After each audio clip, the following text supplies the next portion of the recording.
Hello ಸ್ನೇಹಿತರೆ, ಶ್ರೀರಂಗ ಟಿವಿಗೆ ಸ್ವಾಗತ. ಸ್ನೇಹಿತರೆ, ಈ ದಿನ ಬಸವ ಜಯಂತಿ. ಅಯ್ಯ ಎಂದರೆ ಸ್ವರ್ಗ, ಎಲವೋ ಎಂದರೆ ನರಕ. ಆಚಾರವೇ ಸ್ವರ್ಗ, ಅನಾಚಾರವೇ ನರಕ. ದಯೆಯೇ ಧರ್ಮದ ಮೂಲವಯ್ಯ, ಸತ್ಯವ ನುಡಿವುದೇ ದೇವಲೋಕ, ಮಿಥ್ಯವ ನುಡಿವುದೇ ಮರ್ತ್ಯಲೋಕ. ಈ ಮಾತನ್ನು ನುಡಿದವರು ಭಕ್ತಿ ಭಂಡಾರಿ ಬಸವಣ್ಣನವರು. ಕ್ರಿಸ್ತಶಕ 12ನೇ ಶತಮಾನದಲ್ಲಿ ವಿಜಾಪುರ ಜಿಲ್ಲೆಯ ಬಾಗೇವಾಡಿಯಲ್ಲಿ ಜನಿಸಿ ಕೂಡಲ ಸಂಗಮದಲ್ಲಿ ಅಭ್ಯಾಸ ಮಾಡಿ ಬಿಜ್ಜಳನಲ್ಲಿ ಮಂತ್ರಿಯ ಪ್ರಧಾನಿಯಾಗಿ ಸೇವೆ ಸಲ್ಲಿಸಿದರು. ಇವರ 1000ಕ್ಕೂ ಹೆಚ್ಚಿನ ವಚನಗಳು ದೊರೆತಿವೆ. ಕೂಡಲ ಸಂಗಮದೇವ ಇವರ ಅಂಕಿತ. ಅವರ ಜೀವನ ಮತ್ತು ಸಾಧನೆ ಕಾಲಾತೀತವಾದದ್ದು. ಹಲವು ಮೌಲ್ಯಗಳ ಒಟ್ಟು ರೂಪ ಬಸವಣ್ಣ. ನುಡಿದಂತೆ ನಡೆಯುವುದನ್ನು ಕಲಿಸಿದರು. ನುಡಿದಂತೆ ನಡೆಯದಿದ್ದರೆ ಕೈಯಲ್ಲಿರುವ ಇಷ್ಟಲಿಂಗ ಘಟಸರ್ಪವಾಗುತ್ತದೆ ಎಂಬ ಎಚ್ಚರಿಕೆಯನ್ನು ನೀಡಿ ನಡೆ ನುಡಿ ಒಂದಾಗಬೇಕೆಂದು ನಡೆದು ತೋರಿಸಿದವರು.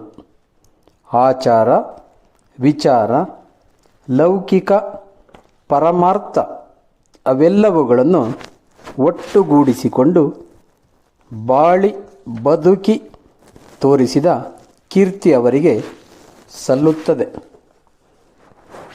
ತಮ್ಮ ನಡೆನುಡಿಗಳಿಂದ ಯಾರಿಗೂ ನೋವಾಗಬಾರದು. ಅನ್ಯರಿಗೆ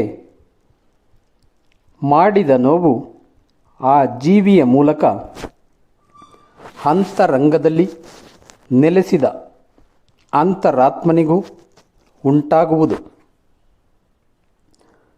ದೇಗುಲಗಳಲ್ಲಿ ಮಾತ್ರ ದೇವರನ್ನು ಕಾಣದೆ ಸಕಲ ಜೀವರಾಶಿಯನ್ನು ಪರಮಾತ್ಮನ ವಾಸಸ್ಥಾನವಾಗಿ ಕಂಡವರು. ವೇದ ಆಗಮ ಉಪನಿಷತ್ತುಗಳು ಸಾರಿದ ಧರ್ಮ ಸಾರವನ್ನು ದಯವೇ ಧರ್ಮದ ಮೂಲ ಎಂಬ ಒಂದೇ ವಾಕ್ಯದಲ್ಲಿ ಹೇಳಿದವರು. ಇವರ ವಚನಗಳು ಆ ಕಾಲದ ಸಾಮಾಜಿಕ ಮತ್ತು ಧಾರ್ಮಿಕ ಜೀವನಕ್ಕೆ ಬೆಳಕು ಚೆಲ್ಲುತ್ತವೆ. ಈ ವಚನಗಳಿಂದ ಕನ್ನಡ ಭಾಷೆಗೆ ಅಪೂರ್ವ ಶಕ್ತಿ ಹಾಗೂ ಶ್ರೀಮಂತಿಕೆ ಬಂದಿರುವುದು ಸ್ಪಷ್ಟ. ಎನಗಿಂತ ಕಿರಿಯರಿಲ್ಲ ಎನ್ನುವ ಮೂಲಕ ನಾಯಕನಾಗಲು ಬಯಸದೆ ಸೇವಕನಾಗಿ ಹೊಸ ಆದರ್ಶವನ್ನು ಮೆರೆದವರು ಮತ್ತು ಪ್ರಜೆಗಳೇ ಪ್ರಭುಗಳೆಂದು ಹೇಳಿದರು.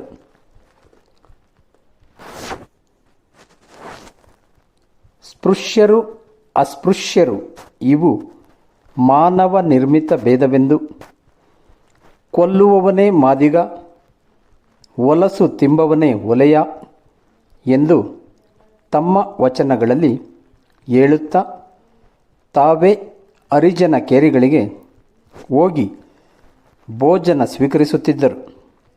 ಆ ಕಾಲದಲ್ಲೇ ಮಾದಿಗರ ಅರಳಯ್ಯನ ಮಗ ಮತ್ತು ಬ್ರಾಹ್ಮಣನಾದ ಮಧುವರಸರ ಮಗಳಿಗೆ ಸಹಸ್ರಾರು ಶರಣರ ಸಮ್ಮುಖದಲ್ಲಿ ಅಂತರ್ಜಾತಿ ವಿವಾಹ ಮಾಡಿಸಿದರು.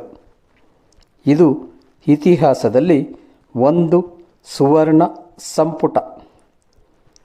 ವ್ಯಕ್ತಿಯ ವ್ಯಕ್ತಿತ್ವ ವಿಕಾಸವಾದರೆ ಸಮಾಜದ ಸ್ವಾಸ್ಥ್ಯ ವೃದ್ಧಿಸುತ್ತದೆ ಎಂದು ತಮ್ಮ ವಚನದಲ್ಲಿ ಹೀಗೆ ಹೇಳಿದ್ದಾರೆ.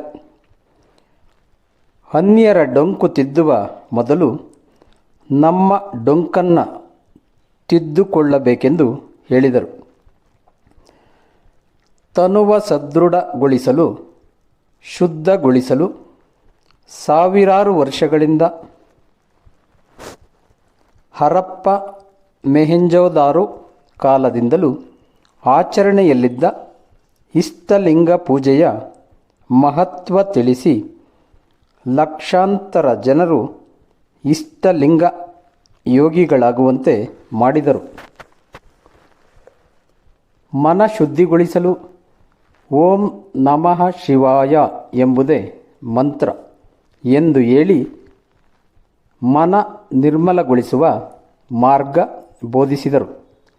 ಹೀಗೆ ವ್ಯಕ್ತಿಯ ತನು ಮನ ಶುದ್ಧಗೊಳಿಸಿ ಸಮಾಜದ ಸ್ವಾಸ್ಥ್ಯ ಕಾಪಾಡಿದರು ಬಸವಣ್ಣ.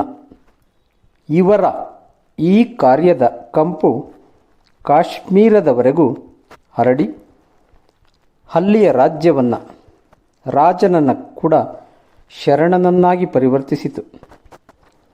ಹೆಣ್ಣು ಗಂಡು ಎಂಬ ಲಿಂಗ ಭೇದವನ್ನು ತೊಡೆದು ಹಾಕುವಲ್ಲಿ ಯಶಸ್ವಿಯಾದರು. ಶಿವಶರಣರ ಜೊತೆಗೆ ಶಿವಶರಣೆಯರ ಪ್ರವೇಶ ಅನುಭವ ಮಂಟಪಕ್ಕೆ ಆಯಿತು. ಅಲ್ಲಮ ಚನ್ನಬಸವಣ್ಣ ಮುಂತಾದ ಶರಣರಿಗೆ ಸಮಾನ ಸ್ಥಾನದಲ್ಲಿ ಅಕ್ಕಮಹಾದೇವಿ ಮುಂತಾದ ಹಲವು ಶಿವಶರಣೆಯರು ಸಾಧನೆಯ ಶಿಖರವನ್ನೇರಲು ಸಹಕರಿಸಿದರು. ಪರರಿಗೆ ನೀಡಿ ಸಂತೋಷ ಪಡುವುದನ್ನು ಕಲಿಸಿದರು. ದಾಸೋಹಂ ಅಂದರೆ ನೀಡಿದವನು ನಾನಲ್ಲ, ನಾನು ದಾಸ ಎಂಬ ಭಾವದಲ್ಲಿ ನೀಡಬೇಕೆಂದು ಕಲಿಸಿದರು. ದುಡಿಮೆಯೇ ದೇವರ ಪೂಜೆಯಾಗಬೇಕು, ಕಾಯಕವೇ ಕೈಲಾಸ ಎಂದರು. ಕಾರ್ಯದಿಂದ ಬಂದದ್ದನ್ನು ಅನ್ಯರಿಗೆ ನೀಡುವುದನ್ನು ದಾಸೋಹ ಎಂದು ಹೇಳಿದರು. ಈ ಭೂಮಿಯಲ್ಲಿ 84 ಲಕ್ಷ ರೀತಿಯ ಜೀವಿಗಳಿದ್ದರೂ ಅದರಲ್ಲಿ ಮಾನವ ಜನ್ಮ ದುರ್ಲಭ. ಈ ಮಾನವ ಶರೀರವನ್ನು ಸದುಪಯೋಗ ಮಾಡಿಕೊಳ್ಳಬೇಕೆಂದು ಹೇಳಿದರು ಬಸವಣ್ಣನವರು. ಇದು ಕೇವಲ ದೇಹವಲ್ಲ, ಬದಲಾಗಿ ಪರಮಾತ್ಮ ಕರುಣಿಸಿದ ಪ್ರಸಾದಕಾಯ ಎಂದು ಹೇಳಿದರು ಬಸವಣ್ಣನವರು. 21ನೇ ಶತಮಾನದಲ್ಲಿ ಶರೀರ ಸ್ವಾಸ್ಥ್ಯದ ಬಗ್ಗೆ ಅನೇಕ ರೀತಿಯ ವಿಚಾರಗಳು ಕೇಳಿಬರುತ್ತಿದ್ದರೂ ಈ ವಿಚಾರವನ್ನು ಬಸವಣ್ಣನವರು 12ನೇ ಶತಮಾನದಲ್ಲಿಯೇ ಹೇಳಿದ್ದಾರೆ. ಅಂತೆಯೇ ಅವರಾಡಿದ ಮಾತುಗಳು ಜ್ಯೋತಿರ್ಲಿಂಗಗಳಾದವು. ಅವರ ವಚನಗಳು ಆನಂದದ ಬದುಕಿನ ದಾರಿದೀಪಗಳಾದವು. ಬಸವ ಜಯಂತಿಯ ಈ ಶುಭ ದಿನ ಭಾವಚಿತ್ರದಲ್ಲಿ ಮಾತ್ರ ಅವರನ್ನು ಪೂಜಿಸದೆ ಸದ್ಭಾವನೆಯಿಂದ ಕೂಡಿದ ನಮ್ಮ ನಡೆನುಡಿಗಳ ಮೂಲಕ ಅವರನ್ನು ಗೌರವಿಸಬೇಕು.